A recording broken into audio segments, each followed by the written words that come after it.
Je le disais, il n'y a pas que le Pas-de-Calais, il y a aussi la Haute-Savoie, bien sûr.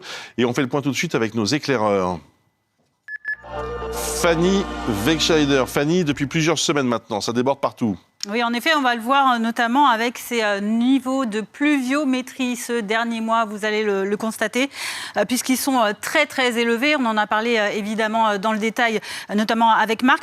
Alors vous voyez, ils sont proches de la moyenne si on est autour de la Manche ou de la Méditerranée, mais tout de même, on a une espèce de grosse diagonale bleue à bleu très foncé. Ça veut dire que les niveaux de pluie sont modérément hauts, voire très hauts sur cette diagonale qui va du sud-ouest au nord-est de la France. Conséquence, et c'est d'ailleurs la première fois, on l'a rappelé ces derniers jours, que les cumuls de pluie sur un mois ont été aussi élevés. On a dépassé les 224 mm. Conséquence, je le disais donc, des cours d'eau qui se remplissent, qui montent beaucoup.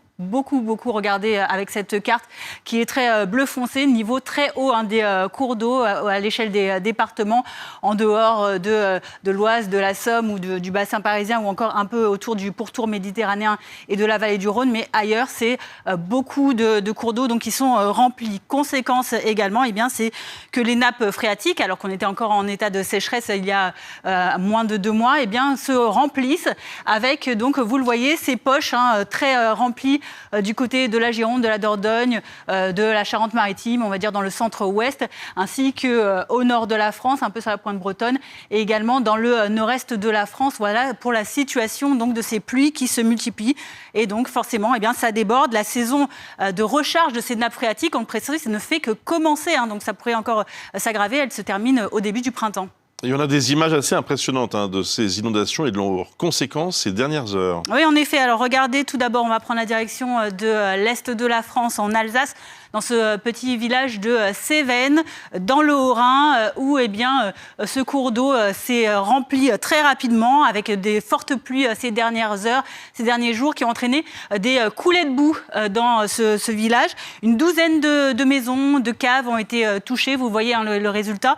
Et donc la situation est toujours très instable. Il y a à peu près une vingtaine de sapeurs-pompiers qui étaient encore en intervention la nuit dernière et qui ont procédé donc à des évacuations d'une trentaine d'habitants, évacuations donc préventives pour éviter, par exemple, ce risque qui reste et qui pèse toujours sur la tête de ces habitants d'une digue qui pourrait céder en amont de la rivière ou encore d'une retenue d'eau privée en montagne qui, elle aussi, menace de s'écrouler. Et donc, ces évacuations préventives dans les Vosges, également toujours à l'est, la Moselle et la Moselotte sont également sorties de leur lit avec 238 appels aux pompiers cette nuit, 136 interventions et 85 pompiers mobilisés. Regardez également d'autres images spectaculaires. Cette fois-ci, ce sont des images communiquées par le maire de Saintes. On est en Charente-Maritime, et donc ici sur l'ouest de la France, avec, vous le voyez, donc les rues de Saintes totalement inondées, et donc ces palissades qui sont mises sur le côté pour que la population puisse marcher, évacuer. Et vous le voyez, donc, une eau qui est montée jusqu'au niveau des chevilles. Donc la situation qui est assez grave également dans le Doubs. On verra des images au cours de la journée, à Ornans notamment, où la Loue également a débordé, sortie de son lit, mais la crue là-bas est moins forte que prévu, donc les choses s'arrangent petit à petit. Merci beaucoup Fanny Wegscheider. On fera un point complet d'ici à quelques minutes, bien sûr.